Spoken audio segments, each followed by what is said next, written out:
अपना अद्वितीय योगदान दिया गया है तथा एक कुशल प्रशासक के रूप में भी राष्ट्र के विभिन्न उच्च स्तरीय संस्थानों में अपनी विशिष्ट पहचान बनाई है। ऐसे विशिष्ट व्यक्तित्व को कुमाऊं विश्वविद्यालय नैनीताल के माननीय कुलपति के रूप में अपने मध्य पाकर समस्त संकायाध्यक्ष, विभागाध्यक्ष एवं डीएसबी परिसर के में कार्यरत समस्त शिक्षक अत्यंत गौरवान्वित हैं। अधिक समय न लेते हुए मैं, क्योंकि हम सभी यहाँ माननीय कुलपति जी के संबोधन के लिए आतुर हैं, मैं प्रोफेसर ललित तिवारी जी से निवेदन करूंगा कि माननीय कुलपति जी का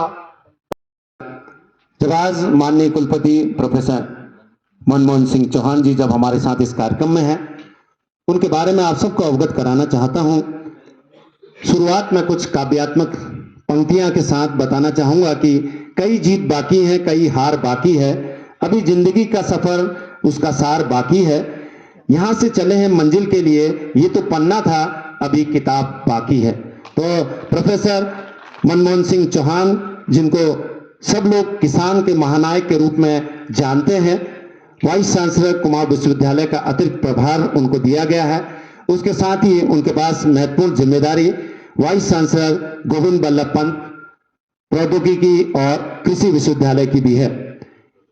डॉक्टर मनमोहन सिंह चौहान इससे पहले आईसीआर के national dairy research institute NDRI Karnal Haryana में कार्यरत कार्य की सेवाएं दे चुके हैं और वहां उन्हें निदेशक के साथ साथ वाइस चांसलर की महत्वपूर्ण भूमिका अदा करने का मौका मिला। 2.5 वर्ष उन्होंने अपनी सेवाएं दी। इसके अतिरिक्त उन्होंने आईसीआर के central institute for research on goats Mathura में डायरेक्टर के रूप में भी कार्य किया। इसके अलावा उन्होंने वैज्ञानिक के रूप में एनडीआरआई, आईसीएआर, आईवीआरआई में अपनी सेवाएं दी। अपने टेन्योर में एनडीआरआई के डीम्ड यूनिवर्सिटी जिसे A+ का दर्जा दिलाने में उनकी बहुत महत्वपूर्ण योगदान रहा और उनके कार्य की जो तारीफ हुई उसके फलस्वरूप उन्हें किसानों के महानायक के रूप में देखा जाने लगा। Thank you professor Lalit Tiwari ji. Good afternoon to all of you.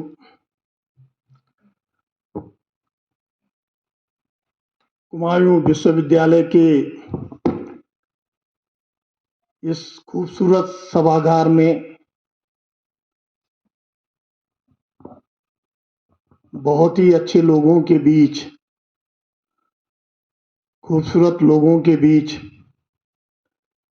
मैं अपने आप को पाकर बड़ा सहर्ष महसूस कर रहा हूं। मंचासीन मेरे साथी प्रोफेसर संजय पंत जी, जो डायरेक्टर हैं हमारे इस बहुत पुराने कॉलेज के, डीएसबी कैंपस जो हमारा कुमाऊं यूनिवर्सिटी के अंदर में आता है। मेरे दूसरे साथी डॉक्टर श्री दिनेश चंद्र जी, जो रजिस्ट्रार की भूमिका में हैं यहाँ पर, और मेरे साथ ही उन्होंने गढ़वाल विश्वविद्यालय से डिग्री हासिल की है। सामने जितने भी हमारे डीन्स, डायरेक्टर्स, प्रोफेसर्स लोग हैं, फैकल्टी मेंबर्स हैं, मैं देख रहा हूं कि लगभग 60% हमारे बहुत ही यंग हैं। 40 से नीचे मुझे दिखाई दे रहे हैं हमारे फैकल्टी मेंबर्स। आज बड़ा सौभाग्य मिला है आपके बीच में आने का और एक जिम्मेवारी लेने का, जो हमारा विश्वविद्यालय है, जो अपने आप में जिसने, तो सब चीजें एक दूसरे से जुड़ी हुई हैं। मेरा दूसरा सौभाग्य इसलिए भी है कि मैं इसी धरती से, उत्तराखंड की धरती में मैं पैदा हुआ हूं और यही मैं पढ़ा भी हूं। लेकिन मुझे जो जिंदगी भर जो मैंने सेवाएं दी हैं वो भारत सरकार को दी हैं। यहाँ पर सेवाएं देने का मुझे मौका पिछले 7 महीने से मिला है, जब मैं पन्नगर में वाइस चांसलर के पद पर मैं नियुक्त हुआ। बड़ी इच्छा थी क्योंकि जहाँ से हम पढ़े हैं, जहाँ का हमने पानी पिया है, जहाँ पर हमने सुबह शाम दिन रात इसी उत्तराखंड में, जहाँ उत्तराखंड में आप देखते हैं कि मैं कई बार नोटिस करता हूँ जब बाहर होता हूँ कि जब बरसात होती तो दिनों तक बरसात हो रही होती थी, कहीं रोड नहीं है, कहीं दिक्कतें इतनी होती थी, उसके बावजूद भी वहां से उठ के आना और ये सौभाग्य मिलना कि दोबारा उसी क्षेत्र के लिए काम करना, सेवाएं देना। और मुझे लगता है कि मैंने पुराने जन्म में बहुत अच्छे मैंने कर्म किए हैं। मैं तो सोच रहा था कि यहाँ आने से पहले एक बार अपनी कुंडली दिखाऊं मैं किसी अच्छे से पंडित जी को कि ऐसी क्या बात है कि मेरे को ये अपॉर्चुनिटी मिल रही है। क्योंकि जब 2 दिन पहले मेरे पास फोन आया था, इतनी हाई हिल में आपके पास इतना सुंदर हॉल है, तो बड़ा अच्छा लगता है और ये आप लोगों का योगदान रहा है तभी जाके ये अच्छा हॉल आपके सामने है।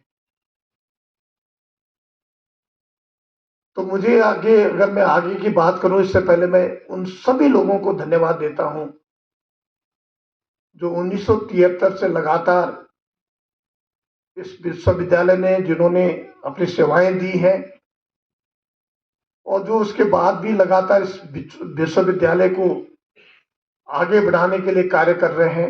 उसमें सभी लोग जुड़े होते हैं, हमारा फैकल्टी मेंबर्स होते हैं, डीन्स होते हैं, डायरेक्टर्स होते हैं, हमारे यंग फैकल्टी होती है, हमारे स्टूडेंट्स होते हैं, हमारे स्टाफ होते हैं, हमारा क्लास 4 का आदमी होता है। और इसी सबके योगदान से आज हम विश्वविद्यालय की इस बहुत सुंदर से माहौल में, सुंदर से हॉल में अच्छे लोगों के बीच में बैठे हैं। तो उनको मेरी ओर से पहले सत सत नमन कि उनके इस, अगर विश्वविद्यालय वो यहाँ तक नहीं लाते तो मैं भी आपके सामने नहीं होता। So the contribution made by them, and this is एक आपने नाम सुना होगा ग्रेटिट्यूड, बड़ा सुंदर सा शब्द है और हमें उनका आभारी होना चाहिए उन लोगों का कि जिन्होंने हमें इस मुकाम पर लाए कि एटलीस्ट हम एक बढ़िया ढंग से, सुंदर ढंग से बैठ सकते हैं, सांस ले सकते हैं, डिस्कस कर सकते हैं और आगे की जो रूपरेखा है उसको बना सकते हैं। और सबसे बड़ा आप मानते हैं कि जैसे हमारा जो मैंडेट है किसी भी विश्वविद्यालय का, जो ट्रेडिशनल यूनिवर्सिटी होती है उसका मैंडेट होता है पहले टीचिंग और उसका दूसरा मैंडेट होता है रिसर्च। तो टीचिंग में आप सभी हम जानते हैं कि अगर हम आंकड़े को देखें तो 1973 से आपने लगभग 10 लाख ह्यूमन रिसोर्स को जनरेट किया है। वो डेटा मैंने आपकी वेबसाइट से लिया है और लगभग 1.5 लाख लोगों को आप हर साल इनरोल कर रहे हैं। वो आपके इनरोलमेंट है, रजिस्टर्ड है आपके टीचिंग के उसमें, तो ये बहुत बड़ी बात है। अगर किसी भी सिस्टम का, किसी भी देश का भला करना है ना, तो आप बेस्ट उसके ह्यूमन रिसोर्स को डेवलप करो, वही ह्यूमन रिसोर्स पूरे देश का भला कर देगा।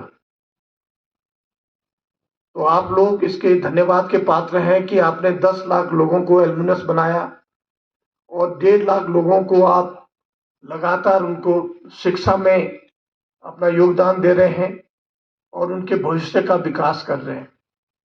तभी हो सकती है जब आप एक अपने आप को ये झोंके कि भाई लेबोरेटरी में मुझे बैठना है। मैं अपने उस पुराने दिन को याद करता हूँ गढ़वाल विश्वविद्यालय में, जब मैं जूलॉजी में था, फाइनल ईयर में, फर्स्ट ईयर में मास्टर डिग्री के। तो हमारे डॉक्टर हरराज सिंह होते थे हेड ऑफ द डिपार्टमेंट, वो बाद में जो डीन बन के भी गए इलाहाबाद यूनिवर्सिटी के।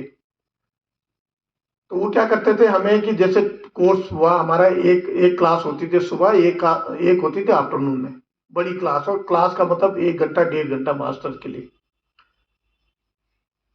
और उस बीच हमें एक बड़ा सा हॉल था जिसमें सारी फैसिलिटी थी, हमारे कपबोर्ड्स वगैरह थे, उसमें वो ताला बाहर से अंदर कर देते, बाहर से ताला लगा देते। और हमें दिक्कत होती, हम बोलते यार बाहर भी नहीं जा सकते। और उसी के साइड में एक बाथरूम था तो ज़्यादा से ज़्यादा आप बाथरूम जाकर और फिर आकर बैठ जाओ। तो मैं कई बार ये महसूस करता था, यार ये ऐसे क्यों करते हैं? बाहर यूनिवर्सिटी में हल्ला भी होता है, मज़ा भी आता है, हमने सोचे यार इनके साथ में